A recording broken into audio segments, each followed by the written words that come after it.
الحمد لله الذي هدانا لهذا وما كنا لنهتدي لولا أن هدانا الله أشهد أن لا إله إلا الله وحده لا شريك له وأشهد أن سيدنا وشفيعنا ومولانا محمدا عبده ورسوله صلوات الله تبارك وتعالى عليه وعلى آله وأصحابه وذرياته وأهل بيته وأهل طاعته وبارك وسلم تسليما كثيرا أما بعد فأعوذ بالله من الشيطان الرجيم بسم الله الرحمن الرحيم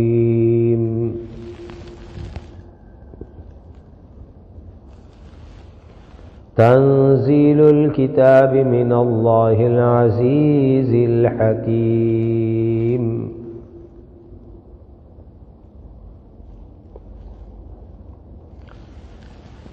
اللہ تعالی ہی کے نام کی برکت حاصل کرتے ہوئے میں پڑھتا ہوں جن کی رحمت سب کے لیے ہے جو بہت زیادہ رحم کرنے والے ہیں۔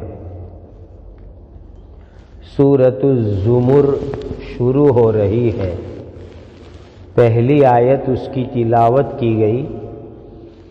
اللہ تعالیٰ کے پاک ارشاد کا خلاصہ ہے، کتاب یعنی قرآن کا اتارا جانا بڑے زبردست بڑے حکمت والے اللہ تعالیٰ کی طرف سے ہیں۔ یہ سورت مکی سورت ہے، یعنی حضرت نبی کریم صلی اللہ علیہ وسلم نے مدینۃ المنورہ کی ہجرت کی، اس سے پہلے یہ سورت حضور پر اتاری گئی۔ اس سورت میں 75 آیتیں ہیں۔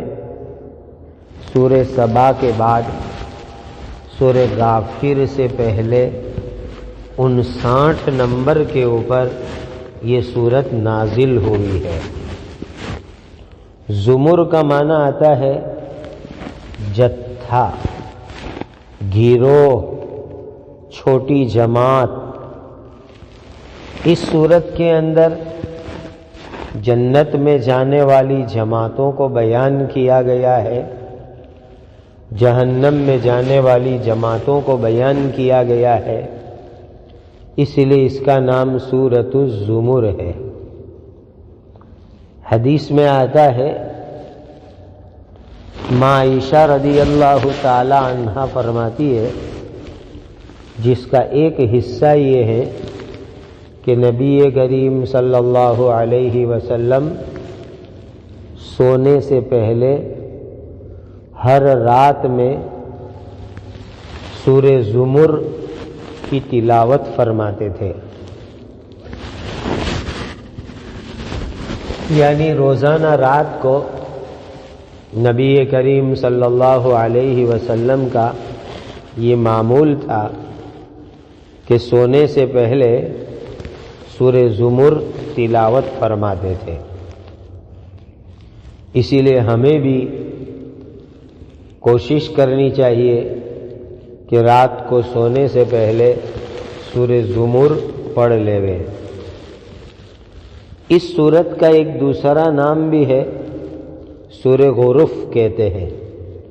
غرف کے معنی آتے ہیں بالا خانہ، یعنی اوپر والا مکان، اور اوپر والا جو مکان ہوتا ہے اس میں ہوا صاف ملتی ہے، گرد و غبار مٹی پہنچتی نہیں ہے۔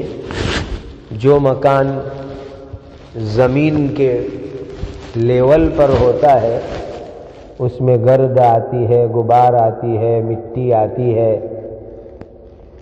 اور جو مکان اونچائی پر ہوتا ہے اس میں گرد غبار مٹی نہیں آتی، ہوا بھی صاف ستھری ہوتی ہے، دور دور تک سب چیزیں دکھائی بھی دیتی ہے، لہذا بالا خانہ یعنی اوپر کے جو مکان ہوتے ہیں وہ مکان بہت اچھے سمجھے جاتے ہیں۔ یہاں صورت میں یہ بیان کیا گیا کہ جو لوگ ایمان والے ہیں، تقوی والے ہیں، ان کے لیے جنت کے اندر اونچے بالا خانے ہیں، اوپر کے مکانات ہیں۔ تو اس سورت کا ایک نام ہے سورہ زمر، دوسرا نام ہے سورۃ الغرف۔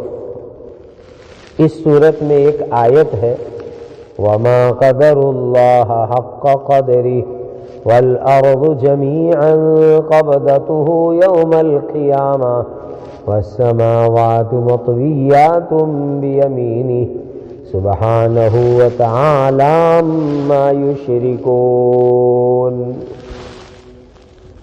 یہ آیت سفر میں جاتے وقت پر پڑھ لینی چاہیے۔ تو اس آیت کی برکت سے اللہ تعالیٰ پانی میں ڈوب جانے سے حفاظت کریں گے، دوسرے ایکسیڈنٹ اور دوسرے حادثے سے بھی اللہ تعالیٰ حفاظت کریں گے۔ الا للہ انا انزلنا الیک الکتاب بالحق انا انزلنا الیک الکتاب بالحق فاعبد اللہ مخلصا لہ الدین۔ یقیناً ہم نے تمہاری طرف حق کے ساتھ کتاب اتاری ہے، یعنی قرآن بھیجا ہے، سو تم اللہ تعالیٰ کی اس طرح عبادت کرو کہ خالص بندگی اسی اللہ کے واسطے ہوئے۔ الا للہ الدین الخالص والذین اتخذوا من دونہ اولیاء ما نعبدهم الا لیقربونا الی اللہ زلفا ان اللہ یحکم بینہم فیما ہم فیہ یختلفون ان اللہ لا یہدی من ہوا کاذب کفار۔ سو خالص بندگی تو اللہ تعالیٰ کا حق ہے، اور جن لوگوں نے اس اللہ تعالیٰ کے سوا حمایتی مدد کرنے والے پکڑ رکھے ہیں، اور وہ یوں کہتے ہیں کہ ہم ان کی عبادت صرف اس لیے کرتے ہیں کہ وہ ہم کو اللہ تعالیٰ کی طرف قریب کے درجے میں پہنچا دیوے، جس چیز میں وہ لوگ اختلاف کر رہے ہیں اس میں یقیناً اللہ تعالیٰ ان کے درمیان فیصلہ کریں گے۔ جو آدمی جھوٹا اور سخت کافر ہو، یقیناً اللہ تعالیٰ ایسے کو ہدایت نہیں دیتے۔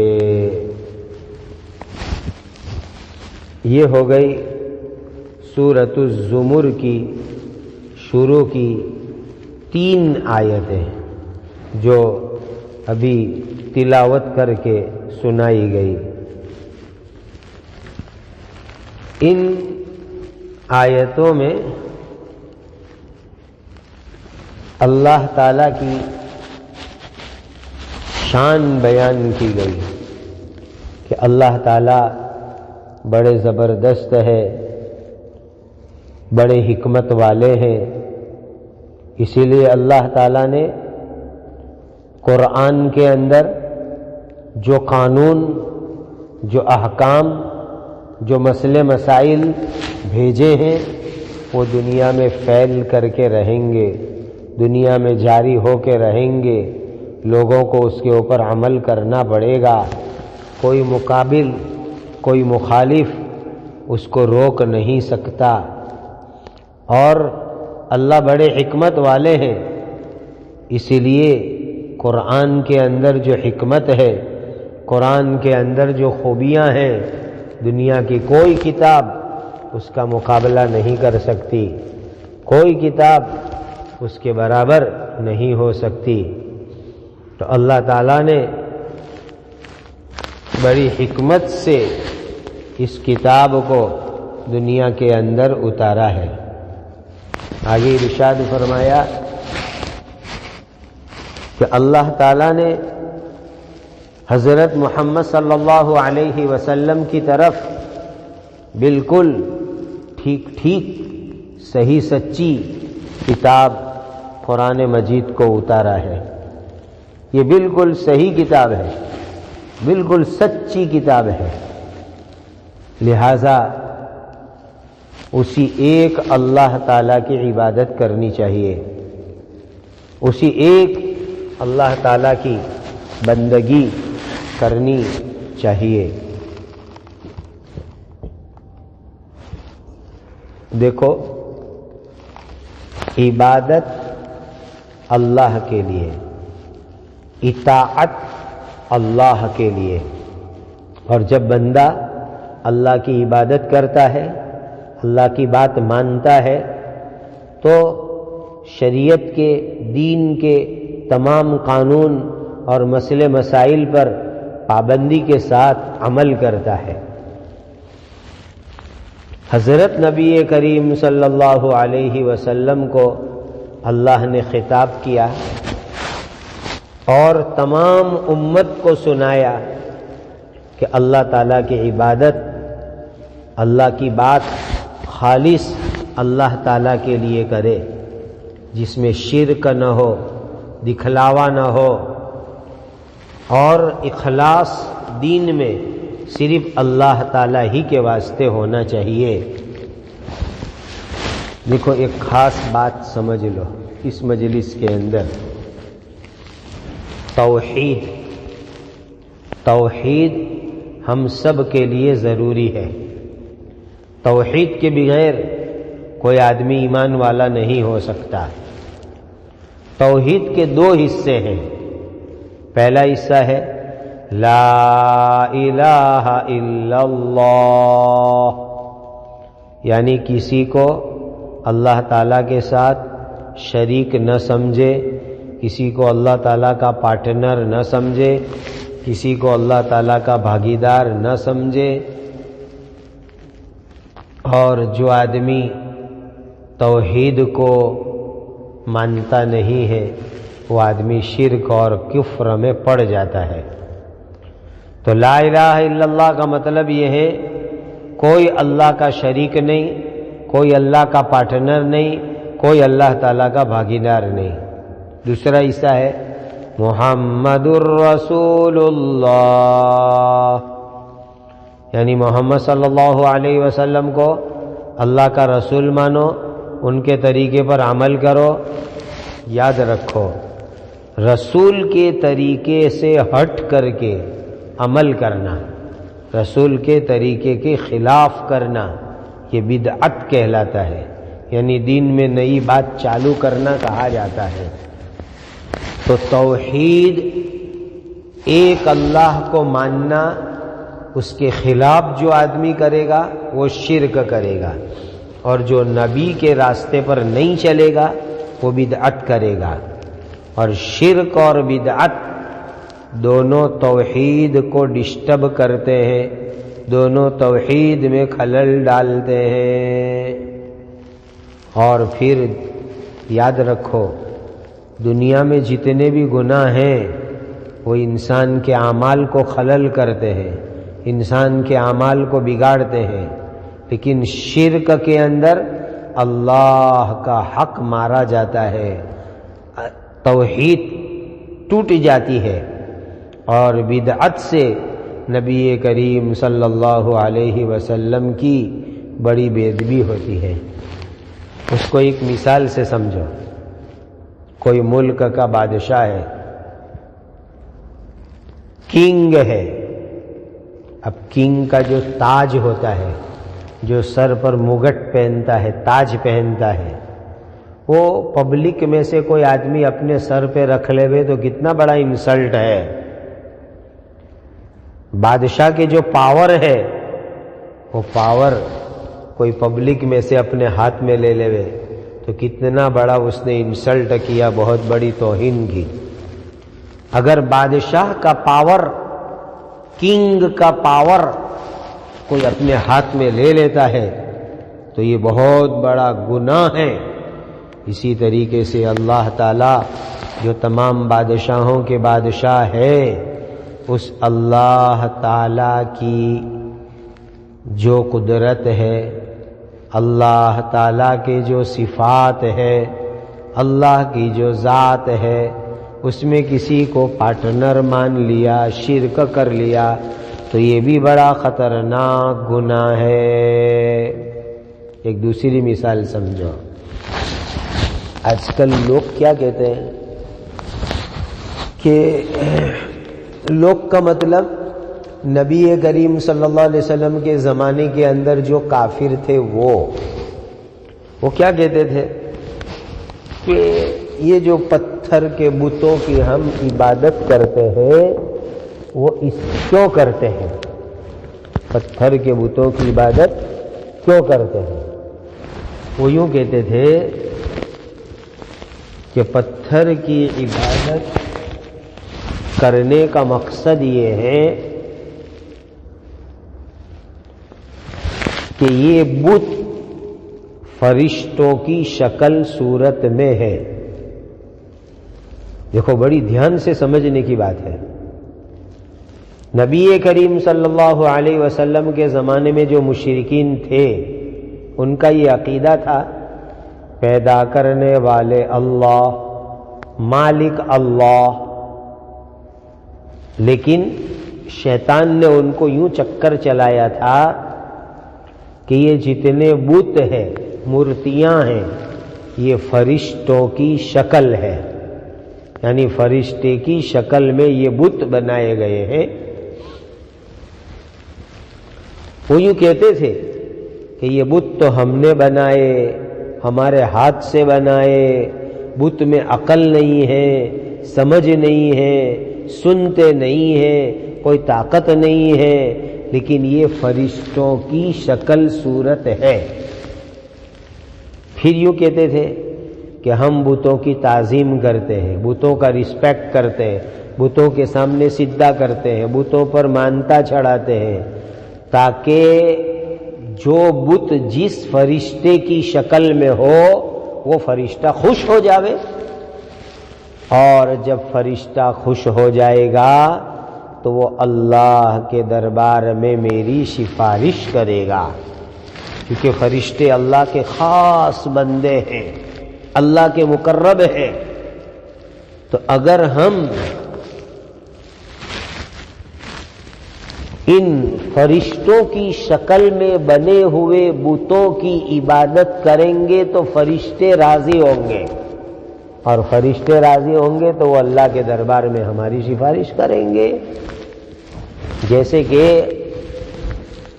بھائی فلانے منسٹر صاحب ہے، فلانے پریسیڈنٹ صاحب ہے، ان کی شکل کا پتلا بناؤ، اسٹیچو بناؤ، اور اس کے اوپر صبح و شام ہار پہناؤ، اور یوں کہوے کہ جن کا یہ اسٹیچو ہے، جن کا یہ پتلا ہے، جن کا یہ تصویر ہے، جن کا یہ فوٹو فریمنگ کیا ہوا ہے، اگر ان کو ہم پھول ہار پہنائیں گے، ان کے سامنے ہاتھ جوڑیں گے، تو جن کا یہ اسٹیچو ہے، جن کا پتلا ہے، جن کی تصویر ہے، جن کی شکل صورت ہے، وہ ہم سے راضی اور خوش ہو جائیں گے اور ہماری ہیلپ اور مدد کریں گے۔ تو شیطان نے مکہ کے کافروں کو یوں سمجھایا تھا کہ یہ جو بت ہے وہ فرشتوں کی شکل پر ہے، اب تم ان بتوں کی عبادت کرو گے تو فرشتے تم سے راضی ہوں گے، فرشتے اللہ کے دربار میں تمہاری سفارش کریں گے۔ اسی لیے وہ بت پرستی کرتے تھے، لیکن شیطان نے ان کو غلط بات بتلائی تھی۔ پہلی بات تو یہ کہ یہ جتنے بت ہیں وہ فرشتوں کی شکل میں ہے ہی نہیں، جتنے بت ہے وہ فرشتوں کی شکل میں ہے ہی نہیں۔ دوسری بات، اگر بالفرض والمحال مان لو کہ یہ بت فرشتوں کی شکل پر ہے، تو فرشتے تو اللہ کے اتنے چہیتے بندے ہیں کہ وہ اپنی پرستش سے، اپنی عبادت سے، اپنی پوجا کرنے سے کبھی خوش نہیں ہوں گے، وہ تو ناراض ہوں گے۔ تیسری بات، فرشتوں کی طبیعت، فرشتوں کا مزاج، فرشتوں کی جبلت ایسی ہے کہ جو چیز اللہ کو پسند وہ فرشتوں کو پسند، جو چیز اللہ کو ناپسند وہ فرشتوں کو ناپسند۔ اسی لیے یاد رکھ لو، فرشتے اپنی عبادت سے خوش نہیں ہوتے، فرشتے اپنی عبادت سے راضی نہیں ہوا کرتے۔ عجیب و غریب بات۔ تو بہت سے لوگ کیا کرتے ہیں، جو حضور کے زمانے میں تھے کہ ہم ان بتوں کی عبادت اس لیے کرتے ہیں تاکہ اللہ ہم سے راضی ہو جاوے۔ یہ بت فرشتوں کی شکل صورت میں ہے، اگر ہم ان بتوں کی عبادت کریں گے تو فرشتہ خوش ہوگا، اور فرشتہ خوش ہوگا تو وہ اللہ کے سامنے ہماری سفارش کرے گا۔ حالانکہ فرشتے خود سے سفارش نہیں کر سکتے، اللہ اجازت دے تو سفارش کریں گے، اور ہر ایک کی سفارش نہیں کریں گے، وہ تو ایمان والے اور نیک لوگوں کی سفارش کریں گے۔ تو آج کل کچھ مسلمان بھی ایسا مانتے ہیں کہ اولیاء اللہ کو، پیروں کو، قبر والوں کو، ان کے اوپر منت چڑھاؤ، چادر چڑھاؤ، ناریل چڑھاؤ، ہاتھ جوڑو، سر جھکاؤ، سجدہ کرو، تاکہ وہ قبر والے ولی ہم سے راضی ہو جاوے، اور وہ ولی اللہ کو کہوے اور اللہ ہم سے راضی ہو جاوے۔ یہ سوچ ہی غلط ہے، یہ سوچ، یہ وچار ہی غلط ہے۔ میں آپ کو ایک ایگزامپل دوں، مثال دوں، ناراض مت ہو جانا۔ ایک عورت نے ایک مرد سے شادی کی، اب وہ عورت اپنے شوہر کو، اپنے ہسبینڈ کو محبت کرتی ہے، اور ساتھ میں اپنے شوہر کے دوست اور فرینڈ کو بھی محبت اور پیار کرتی ہے۔ اب شوہر نے ایک دن پکڑ لیا کہ تو میری بیوی ہے اور میرے دوست کے ساتھ کیوں محبت کرتی ہے، اس کے ساتھ کیوں پیار کرتی ہے؟ تو اس عورت نے کتنی ہوشیاری سے جواب دیا کہ وہ تمہارے دوست ہے، میں ان کو خوش رکھتی ہوں تاکہ وہ تمہارے دوست، تمہارا دوست میری سفارش تمہارے سامنے کرے، اور تم کو یوں کہے کہ بھائی یہ تمہاری بیوی کو اچھی طریقے سے رکھنا۔ تو بیوی نے کیا جواب دیا کہ شوہر کے دوست سے دوستی بیوی نے کیوں رکھی؟ تاکہ وہ دوست شوہر کو کہے کہ بھائی تیری بیوی کو اچھی طرح رکھنا، تیری بیوی کا خیال رکھنا، تیری بیوی کو اچھی طرح رکھنا۔ یاد رکھو، دنیا میں کوئی شوہر اس چیز کو پسند کرتا ہے؟ بالکل پسند نہیں کرے گا، وہ غصے ہو جائے گا، لڑے گا، مارے گا، ہو سکتا ہے ڈیورس دے دے، طلاق دے دے کہ میری بیوی ہو کر کے میرے دوست کے چکر میں تو کہاں سے پڑ گئی؟ بس ایسا ہی ہے، اللہ سے ہم کو محبت کرنی، اللہ کے سامنے سجدہ کرنا، اللہ سے مانگنا۔ اب اللہ کو چھوڑ کر جس کی بھی عبادت کرو گے، جس سے بھی سوال کرو گے، اللہ تعالیٰ ناراض اور خوش ہو جائیں گے۔ ایک دوسرا ایگزامپل سمجھو، ایک لڑکا اپنی ماں سے محبت کرے اور کسی دوسری عورت کو بھی ماں کا درجہ دیتا ہے، جو خدمت،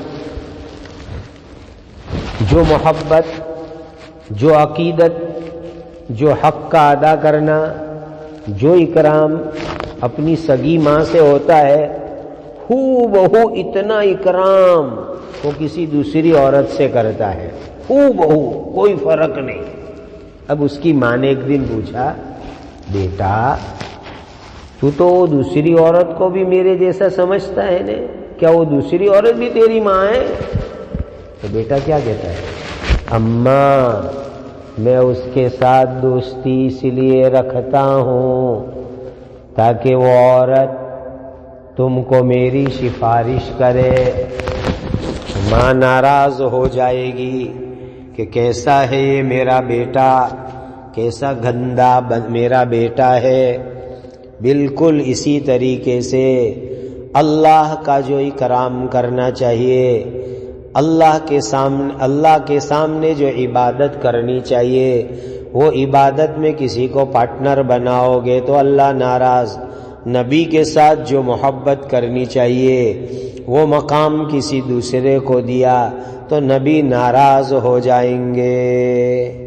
بس ایک اللہ کی عبادت کرو، نبی کریم صلی اللہ علیہ وسلم سے کامل محبت رکھو، باقی دنیا میں کسی کی بھی عبادت کرنا اللہ کے سوا جائز نہیں ہے۔